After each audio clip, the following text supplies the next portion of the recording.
ግብና መዳረሻ የተሰመረለትን ትክክለኛውን እስላማዊ የሆነውን አስተሳሰብ ለማስፋፋትና የሁሉም ሀብት ለማድረግ የሚደረግ ትግል ድንገት ከእንቅልፍ ተነስቶ የሚፈጸም ጊዜያዊ ተግባር ሳይሆን ግብ የታለመለት መዳረሻ የተሰመረለት ረዘም ያለ ሂደት ነው። ኢስላም ለተከታዮቹና ለሰራተኞቹ ያስቀመጠው የህይወት ግብ በክብርና በነፃነት እምነትን እንዲሁም ደግሞ ሀገርን ጠብቆ መኖር አሊያም ደግሞ ታግሎ የክብር ሞትን መጎናጸፍ ነው።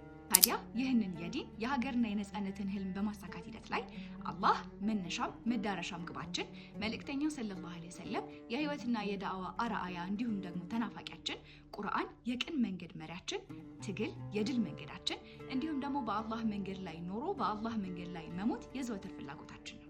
ይህንን ድንቅ ሀሳብ ያገኘሁት እንግዲህ ወጣትነት ከተሰኘውና በኡስታዝ አብዱራህማን ሰዒድ በተጻፈው መጽሐፍ ላይ ሲሆን ይህ ወጣትነት የተሰኘው መጽሐፍ ከዙልሂጃ ክስተቶች ጋር እንዲሁም ደግሞ ከነቢዩላህ ኢብራሂም የወጣትነት ገድልና ጽናት ጋር ተያይዞ የሚዳሰስበት ልዩ የመጽሐፍ ዳሰሳ መሰናዶ የፊታችን እሁድ ወይም ደግሞ ግንቦት 9 2018 በበጥበብ እስላማዊ ማህበር ተሰናድቶልናል። መጽሐፉን ያነበባችሁ ሰዎች የመጽሐፍ ዳሰሳውን ከመታደምን ባሻገር ያላችሁን ማንኛውም አይነት ጥያቄ ይዛችሁ መምጣት ትችላላችሁ።